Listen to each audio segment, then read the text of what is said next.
Assalamu alaikum. Yau ba tare da ɓata lokaci ba, na fito muku da wani sirri da aka daɗe ana tsoron bayyana shi a fili. Sirri ne na hadimai irin su Kudamul Mulk. Idan kana kallo na a yanzu ko kana sauraro na a wannan tasha tamu ta Shafa'ana, to ka sani cewa Allah ne ya turo ka wannan tasha domin ka ga wannan sirri.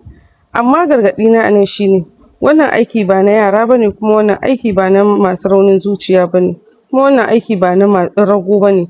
Aiki ne na jarumai. Idan ka san baka shirya ba ko baka shirya ganin abubuwan da idon ɗan adam bai saba gani ba, to shawarar da zan baka kyauta shine ka kashe wannan bidiyon yanzu, domin duk wanda ya fara tafiya a cikin wannan tafiya baya juya baya, domin sirri ne wanda mutane suke so suke kauna, kuma sirri ne mai tashi, amma ba a fara shi a bari domin hadimansa ba na wasa bane.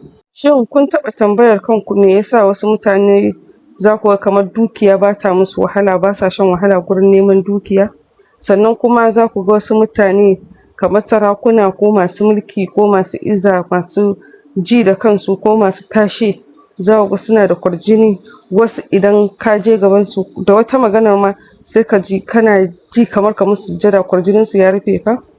To wannan sirrin da zan faɗa yanzu sirri ne mai ƙarfi na mataimaka masu taimaka gurin samun wannan ababe. Amma ku sani wannan iskokin da ke gadon waɗannan sirri ba sa hulɗa da kowa sai wanda ya shirya zama da su, kowanne ya shirya zama zakin duniya. Wannan sirri asiri ne mai ƙarfi, yana canza yanayin jikin ɗan adam, yana canza jinin jikin ɗan adam, yana mai da mutum ya zama mai kwarjini, mai dukiya, mai izza, mai farin jini ta hanyar da bai taɓa zato ba. Amma fa dakarun nan suna da kishi, suna da kuma sharaɗi na cewa idan ka shiga wannan aiki ka shiga kenan, babu juya baya. Idan ka fara hulɗa da su babu juya baya, babu canjawa, za su baka su kuma duk abin da kake so. To mu shiga cikin aikin gadan-gadan. Ga yadda ake aikin, ga matakan aikin. Mataki na farko shine za ka nemi daman ɗaki wanda za ka shiga halwa. Dole ne ɗakin ya kasance idan aka shige shi ba a jin ƙarar kowa, ba a jin ƙarar komai, kuma ba a ganin hasken rana, sai kendir da za ka kunna. Shi ma kuma kendir ɗin ana amfani da jan kendir ne kaɗai, haskensa kawai, kuma kendir guda ɗaya. Idan aka yi tanadi ɗaki a haka, sannan aka mai shimfiɗa da jan yadi, sannan kuma aka kunna jan kendir, za ka karanta ismullahil azim na kursiyin da za ta girgiza arzikinka. Abin da za ka karanta a ciki shine ya malikal mulki zal jalal wal ikram. Waɗannan hadiman wannan aya su suke kawo wannan dukiya, ko su suke buɗe wannan ababe da kake nema. Abin da yasa ku ji na ce haka, ana wannan aiki domin sauke dukiya, sannan ana yi domin buɗe ƙofofi, ana yi domin kwarjini. Amma ku sani idan ku kuna yin wannan aikin kuka zo karanta wannan waje, ku ɗan ringa yin shi ƙasa-ƙasa, kar ku ringa yin shi da ƙarfi. Ku ɗan daidaita muryarku, domin a lokacin da kuke wannan zikiri za ku iya jin ɗakin ya fara sanyi ko da ba shi da windo. Sannan kuma za ku ringa ji kamar ana taɓa muku kunne ko ana hura muku iska, ko kuma ku ringa jin lalle gashi an zagaye ku.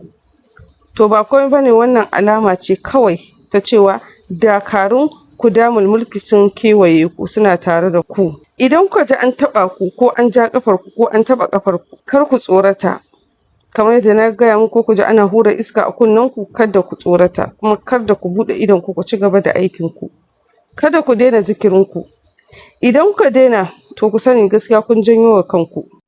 Sannan ga bayani akan yadda ake haɗa tsimi zan kira shi to na shi wannan sirri, domin shi ne komai na wannan aiki.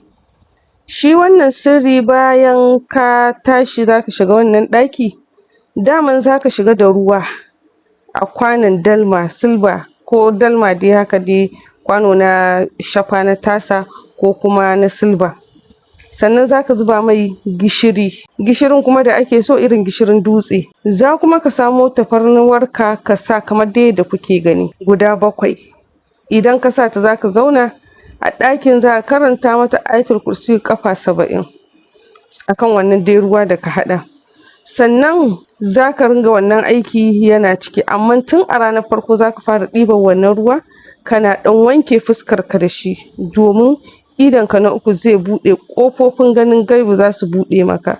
Za ka riƙa ganin inda dukiya take, za ka san wane mutum ne na alkhairi a gare ka ko na sharri, kuma za ka san sharrin maƙiya tun kafin su ƙulla shi. Wannan shine babban abin daɗi na wannan sirri. Babu sauran duhu a rayuwar mutum in dai wannan sirrin da cikakken yaƙini kuma ya yi shi ba don cutarwa ba.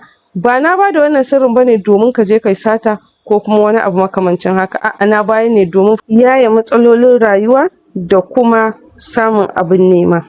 Idan kai wannan aiki ka kammala shi na kwana uku ka fito, to a ƙarshe idan ka fito ɗin daga ɗakin halwar, ɗaukakarka tana buƙatar jini, kuma jinin ba na komai face na baƙin rago mai girma da kwarjini. Shi ne fansarka. Dole ka raba naman bayan kayan ragon ga mabuƙata wanda ba su da ƙarfi ko kuma wanda suke da buƙata. Idan ka rufe wannan ragon, shi ne yake wanke dukkan wani kaico da wani takaici da wani kunci na rayuwarka ta baya, ya mai da kai sabon sarki, sabon mai farin jini, mai kwarjini, mai buɗi, mai arziki da sauransu.